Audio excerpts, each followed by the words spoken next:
আসসালামু আলাইকুম প্রিয় দর্শক, আপনাদের সকলকে আমন্ত্রণ জানাচ্ছি অন্য মঞ্চের আলাপচারিতায়।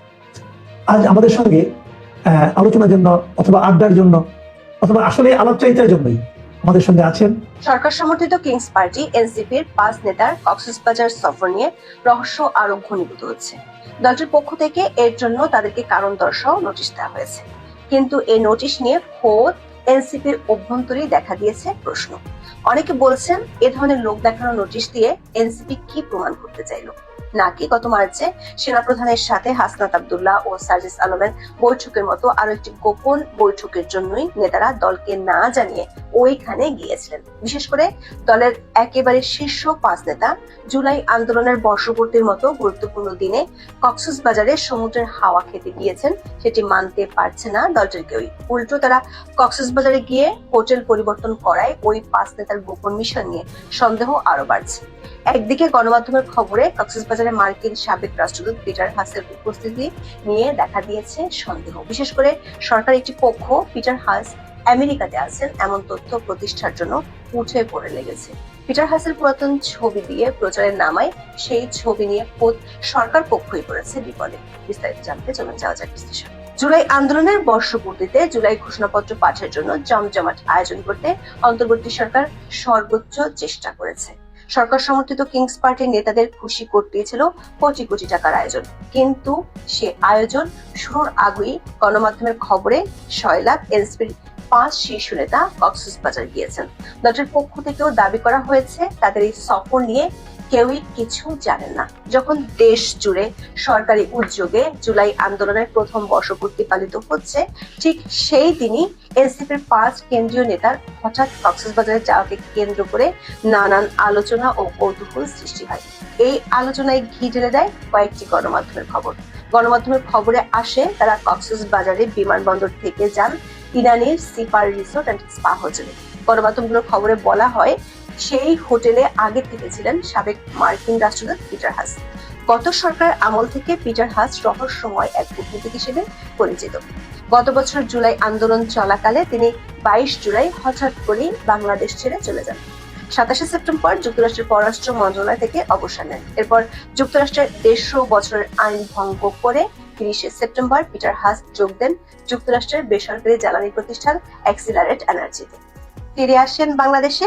বিগত আওয়ামী লীগ সরকারের কড়া অভিযোগ ছিল পিটার হাস সরকার পরিবর্তনের ষড়যন্ত্রে যুক্ত ছিল। এমনকি ভারত সরকারও পিটার হাসের বিরুদ্ধে আমেরিকার কাছে নালিশ করেছিল। পিটার হাসের সাথে হাসনাত আব্দুল্লাহ, সার্জিস আলম, নাসিরউদ্দিন পাটোয়ারি, তাসনিম জারা এবং খালেদ সাইফুল্লাহর বৈঠক হতে পারে এমন খবর রটিয়ে পড়ার পর বিব্রতকর অবস্থায় পড়ে যায় এনসিপি। এই ৫ নেতা দাবি করেন তারা ব্যক্তিগত ভ্রমণে কক্সবাজারে গিয়েছেন। কারোর সাথে বৈঠকের খবরটি ভিত্তিহীন।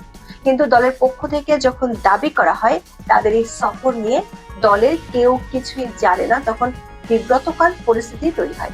বিশেষ করে এমন একটি দিনে গিয়েছেন যখন তাদের থাকার কথা ছিল কক্সবাজারে নয়, মানিক মিয়া এভিনিউতে। সিপার হোটেল সূত্রে জানা গেছে আগে থেকে ওই হোটেলে এনসিপি নেতারা কোনো রুম বুক করেনি। যাওয়ার পর যখন জানতে পারে তাদের নিয়ে খবরে সয়লাভ হয়ে গেছে, তখন রুম বুক করা হয়। আবার তাদের ফিরে আসার কথা ছিল ৫ই আগস্ট বিকাল ৩টার ফ্লাইটে। স্বাভাবিক প্রশ্ন উঠেছে, ক্লান্তি কাটাতে কেউ কয়েক ঘন্টার জন্য কক্সবাজার যাবে কি, তাও আবার দলের জন্য গুরুত্বপূর্ণ একটি দিনে। এনসিপি কয়েকজন নেতা বলেছেন তাদের এমন আকস্মিক সফর যেভাবে মিডিয়াতে ভাইরাল হয়েছে সেটা নিয়ে পুরো দল বিব্রতকর পরিস্থিতিতে পড়ে গেছে। দলের মধ্যে এ নিয়ে প্রশ্ন ওঠায় অনেকটা বাধ্য হয়ে হাসনাত সার্জিস সহ ওই শীর্ষ ৫ নেতাকে কারণ দর্শানোর নোটিশ দেওয়া হয়েছে। ৬ আগস্ট এনসিপির যুগ্ম সদস্য সচিব সালেউদ্দিন সিফাত স্বাক্ষরিত পৃথক বিজ্ঞপ্তিতে এই নোটিশ দেওয়া হয়। নোটিশে ৫ই আগস্টের রাষ্ট্রীয় গুরুত্বপূর্ণ দিনে এই ৫ নেতার ব্যক্তিগত সফরে কক্সবাজারে যাওয়ার বিষয়টি উল্লেখ করে বলা হয়, এই সফর সংক্রান্ত কোনো তথ্য বা ব্যাখ্যা রাজনৈতিক পর্ষদ বা সংশ্লিষ্ট ব্যক্তিকে আগে থেকে অবগত করা হয়নি। আগামী ২৪ ঘন্টার মধ্যে এসব নেতাকে এই সফরের সিদ্ধান্তের কারণ প্রেক্ষাপট সম্পর্কে দলের আহ্বায়ক নাহিদ ইসলাম ও সদস্য সচিব আক্তার হোসেনের সামনে সশরীরে উপস্থিত হয়ে লিখিত ব্যাখ্যা দিতে বলা হয় ওই নোটিশে।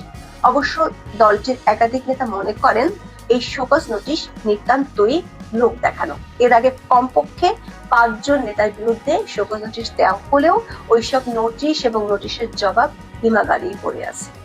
দর্শক, গত 11 মার্চ হাসনাত আব্দুল্লাহ এবং সার্জিস আলম ক্যান্টনমেন্টে সেনাপ্রধান জেনারেল ওয়াকারুজ্জামানের সাথে বৈঠক করেছেন।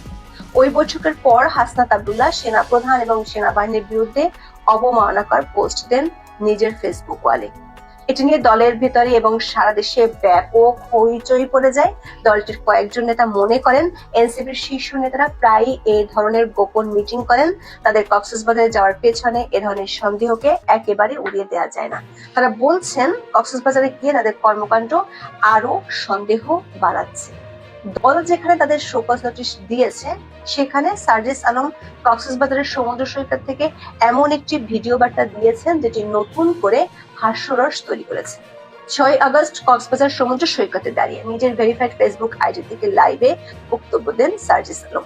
লাইভে সার্জিস বলেন, এনসিপির পক্ষ থেকে যে 24 দফা ইশতেহার দেওয়া হয়েছে তার 21 নম্বর দফায় জলবায়ু সহিষ্ণুতা, নদী ও সমুদ্র রক্ষার কথা বলা হয়েছে।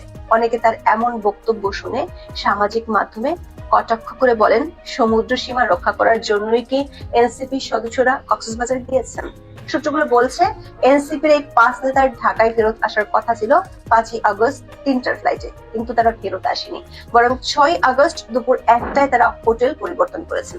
ইরানি থেকে তারা কক্সবাজার শহরে গিয়ে বিকাল 3টার দিকে সৈকতের সুগন্ধা পয়েন্টে অবস্থিত প্রাসাদ প্যারাডাইস হোটেলে উঠেছেন। এদিকে পিটার হাসের সাথে এনসিপির এই 5 নেতার বৈঠকের খবর ছড়িয়ে পড়লে সরকার একটি পক্ষ থেকে দাবি করা হয় পিটার হাস বাংলাদেশে নয়, যুক্তরাষ্ট্রে আছেন। আবার অন্য একটি পক্ষ পিটার হাসের বাংলাদেশ ছাড়ার ভুয়া খবরও ছড়ায়। নিউ ইয়র্কে বাংলাদেশ দূতাবাসের প্রেস সচিব গোলাপ মর্তুজা দুটি ছবি সংযুক্ত করে দাবি করেন পিটার হাস যুক্তরাষ্ট্রে অবস্থান করছেন। যদিও ছবি দুটি 1 আগস্টের, তবে 5 আগস্ট পিটার হাস সত্যিকার অর্থে কোন দেশে ছিলেন এমন কোনো ছবি বা তথ্য প্রমাণ এখনো কোনো পক্ষ থেকে তুলে ধরতে পারেনি। এনসিপি নেতাদের বাঁচাতে তিনি যে ছবিগুলো পোস্ট করেছেন সেটি নিয়েও দেখা দিয়েছে বিতর্ক। ছবিগুলো তোলা হয়েছে 100 বছরের পুরানো ওয়াশিংটন ডিসির US chamber of commerce building এর ছাদে। ছবিগুলোতে দেখা যাচ্ছে পিটার হাস ছবি তুলেছেন বাংলাদেশের দুজন উপদেষ্টা, সরকারি কর্মকর্তা ও যুক্তরাষ্ট্রের ব্যবসায়ীদের সঙ্গে একটি বিশেষ আলোচনার আয়োজন করেছিল। সেখানে ছবিগুলো তোলা হয়। একটি ছবিতে বাংলাদেশের ব্যবসায়ী মেঘনা গ্রুপের চেয়ারম্যান মোস্তফা কামালকে দেখা যাচ্ছে, অথচ গত 27 মে মোস্তফা কামালের দেশ ত্যাগের নিষেধাজ্ঞা দিয়েছিল আদালত। মেঘনা গ্রুপের বিরুদ্ধে 80 কোটি টাকা পাচারের অভিযোগে মামলা করেছে দুদক। এনপিআর এর আছে একাধিক অভিযোগ। প্রশ্ন উঠেছে, যার দেশ ত্যাগের নিষেধাজ্ঞা আছে তাকে সাথে নিয়ে সরকারের 2 উপদেষ্টা কিভাবে ছবি তুলেন? এটি কি সংবিধান ও আইনের লঙ্ঘন নয়? প্রশ্ন উঠেছে, পিটার হাসকে বাঁচাতে গিয়ে বাংলাদেশের নিউ ইয়র্ক দূতাবাসের কর্মকর্তা উল্টো সরকারের উপদেষ্টাদের বিপদে ফেলে দিলেন না তো? দর্শক, এখনো পর্যন্ত পিটার হাস বা তার প্রতিষ্ঠান এক্সেলেটর এনার্জি থেকে এ নিয়ে কোনো বক্তব্য পাওয়া যায়নি। অনেকে মনে করছেন এ নীরবতা সন্দেহ আরো বাড়িয়ে দিচ্ছে। এখন এ পর্যন্ত, সবাই ভালো থাকুন, সুস্থ থাকুন, নিরাপদে থাকুন। দেখা হবে আগামী